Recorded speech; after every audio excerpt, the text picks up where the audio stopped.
আর এই যে আপনার জিনিসগুলো নিয়ে যাবেন।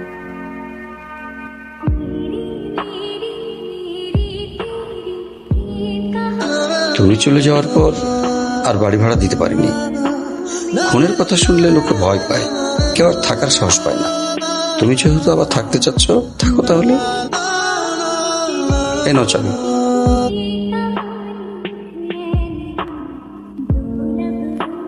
তুই কি বুঝে শুনে ডিসিশনটা নিচ্ছিস নাকি প্রেমে অন্ধ হয়ে গেছিস? এতদিন অনেক দৌড়াইছি, এবার একটু থেমে দুইটা মুহূর্ত নিঃশ্বাস নিতে চাই ভাই। যদি কোনোদিন প্রয়োজন মনে হয় তাহলে এই ভাইটাকে একবার স্মরণ করিস। আচ্ছা ঠিক আছে, তুমি আসো তাহলে আমি শাওয়ারটা নিয়ে নিচ্ছি।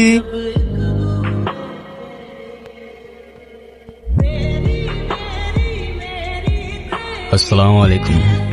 ওয়ালাইকুম সালাম। ওই দিন আর কে কে ছিল তোর সাথে? ভাই আমি কিচ্ছু জানি না ভাই, বিশ্বাস করেন ভাই। Lost chance. কে কে ছিল ভাই? আমি কিচ্ছু জানি না ভাই, আমি সত্যি করতেছি ভাই, বিশ্বাস করেন ভাই। দ্বিতীয় জীবনের স্বাগতম, কিন্তু এবার আর কিছু লুকানোর চেষ্টা করলে তৃতীয় জীবন পাবি না। এখানেই আলবিদা।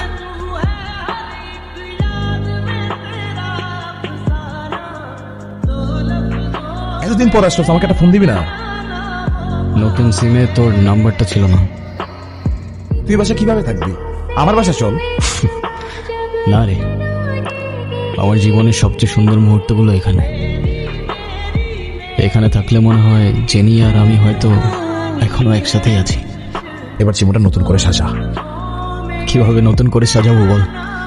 তুই তো জানিস ও ছাড়া আমার জীবনে আর কেউ ছিল না। তুই তাহলে দাঁড়া, একটু ওয়াশরুম থেকে আসি। পানি নাই,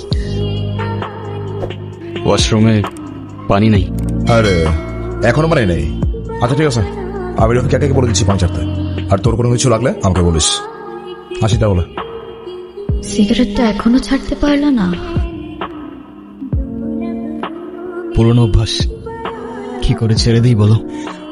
সেই অভ্যাসগুলোর মধ্যে কি আমিও আছি? কোনো সন্দেহ আছে? পুরনো সবকিছু ধরে রাখা ঠিক না, এতে কষ্ট বাড়ে। আমি পারলাম না তোমাকে আগলে রাখতে। মাফ করে দাও মানে? 4টা বছর পরে সে এখন তুমি মাফ চাচ্ছ, হাল ছেড়ে দিচ্ছ? তো আমি আর কি করবো, আমাকে একটু বলবা? একটু বোঝার চেষ্টা করো। তোমার আর আমার ধর্মটা আলাদা আছে নি। তুমি কি আমাকে ভালোবাসো না? দুনিয়ার সবাই মেনে না নিলে যদি আমার প্রতি তোমার ভালোবাসাটা কমে যায় না, তাহলে থাকো, আমি চললাম। কোথায় যাচ্ছ? বাবার পছন্দের ছেলেকে বিয়ে করতে। তাহলে আমার কি হবে? তুমি তো আর আমাকে ভালোবাসো না। বাসি, অনেক ভালোবাসি। পরিবার তো মানবে না। না মানুক? সমাজ কি বলবে? সমাজের বাইরে চলে যাব। কত দূর? যতদূর গেলে তোমার আর আমার ছোট্ট একটা সংসার হবে। আগলে রাখতে পারবে? সারা জীবন।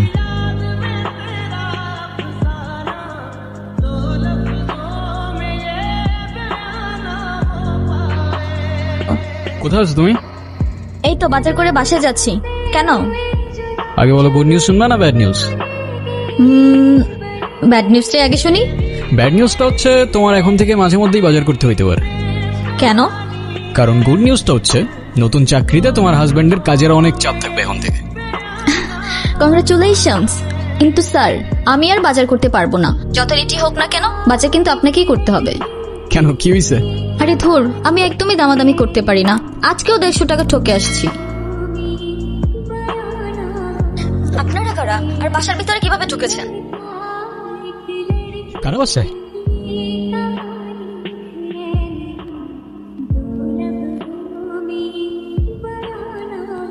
খিদা লাগছে, একটু খাইতে দেন না ভাই।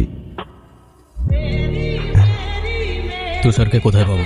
ভাই অনেকটা টেরা আছে বেড়ামারা বাজারে, ওই জায়গায় আটটাতে। ভাই টুটুল ভাই কি বিপদে পড়ছে না? শ্বশুর বাড়ির বিরিয়ানি খাচ্ছে। কে রে তুই?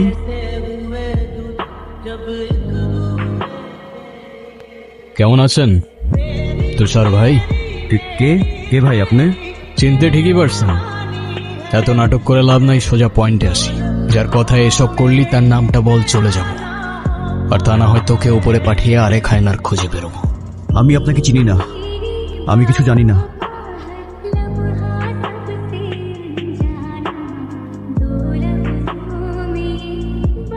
তোমাকে বলে আর লাভ নেই, তুমি অনেক চেঞ্জ হয়ে গেছো। এই সিগারেটটার জন্যই কিন্তু আমাদের পরিচয়টা হয়েছিল। এই যে রাস্তায় দাঁড়িয়ে যে এভাবে সিগারেট খাচ্ছেন, আপনার কি লজ্জা শরম কিছু নাই? আবার বেহার মতো সেই দিয়ে অন্যের মুখের দিক মারছেন। আপনার জন্য যার ফুসফুসটা নষ্ট হলো সে দায়ভার কে নেবে?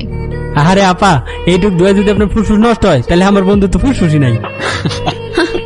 আপনার বন্ধুর তো ফুসফুস কিডনি কিছুই নাই, থাকলে কি এত বড় কাজ করার পর এইভাবে বসে থাকতে পারতো?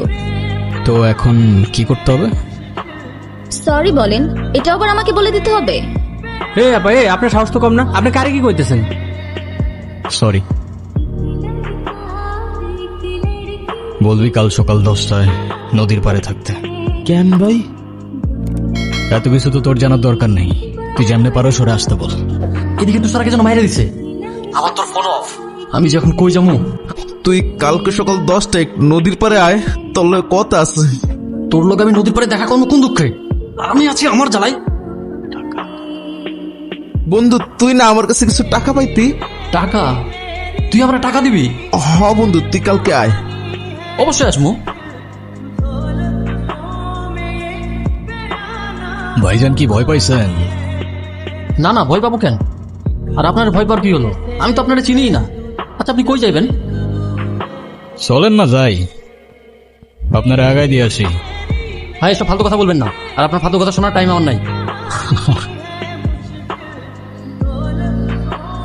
ভাই দেখ, তুই আমার মারিস না। তোর কি লাগবে ক, আমি তোরে দিব। তুই, তুষার আর টুটুল বাদে চতুর্থ ব্যক্তিটাকে, ওর বাপ দাদা খানদান পুরা বায়োডাটা আমার চাই।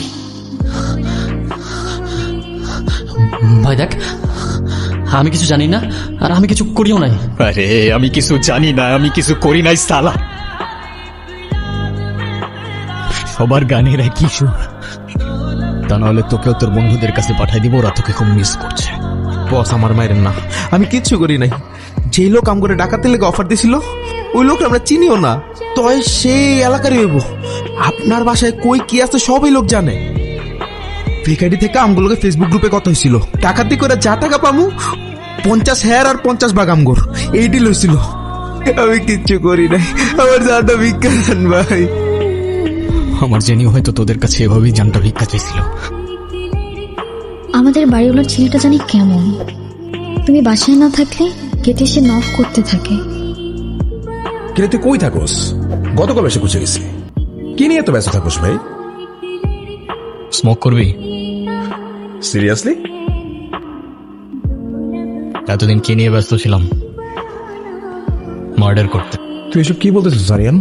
যেই মানুষরূপী হায়নাগুলো জেনিকে আমার থেকে কেড়ে নিয়েছে না, ওদের আমি আমার নিজ হাতে শাস্তি দিয়েছি, শুধু একজন বাদে। কি বলতেছিস মানে তুই? তুই জেল থেকে বেরোয় নিজেকে এইসবের মধ্যে আবার জড়াই নিলি? তোর কি জীবনের প্রতি কোনো মায়া নাই? বেশি না, আর একজনের থেকে কিছু হিসাব নেবার বাকি, তারপর চলে যাব বন্ধু অনেক দূরে। কার কথা বলতেছিস? মুন্না। মুন্না? তোদের বাড়িওয়ালা ছেলে? হ্যাঁ। আচ্ছা তুই কি আমাকে বন্ধু অবস্থা? এত কিছু হয়ে যাওয়ার পর তুই আমাকে একটাবার জানানোর প্রয়োজন মনে করলি না? আমি তোকে এসবের মধ্যে জড়াতে চাইনি বন্ধু। যাই হয়ে যাক না কেন, তোর এই বন্ধু তোর পাশে আছে। মুন্না না, ওকে তো সামনে আনবো। বন্ধু মারো রে, শুট করা রিয়া। ও জেনে দিয়ে মারছে, শুট করো রে, ওরে শুট কর। মারলে তো আগে তোরে মারতে হয় বন্ধু। তুই কি করতেছিস? তুই মারা দিকে তোর দেখ তো চেহারাটা কমন পড়ে কিনা।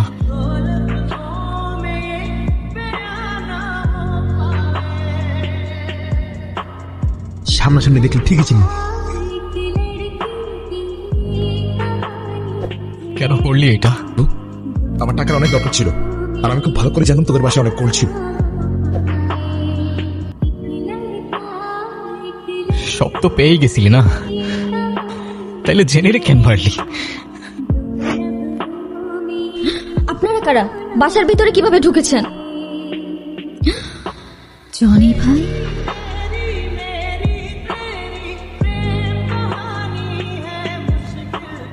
আমার মানে তুই তোর জেনে নিয়ে ফিরবি তাহলে শুরু কর।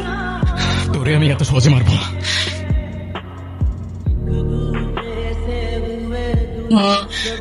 এই মৃত্যুর আগের যন্ত্রণাটা কেমন লাগে দেখ। প্রাণ ভিক্ষা চাইবি না?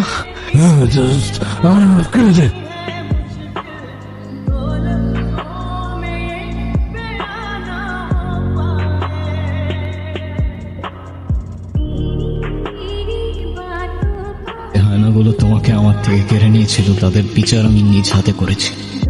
হয়তো ফাঁসি হবে, তাই বললাম শেষবার। তবে ফাঁসির আগে যদি আমার শেষ ইচ্ছা জানতে চাই, আমি আবারও তোমাকেই দেখতে চাইব।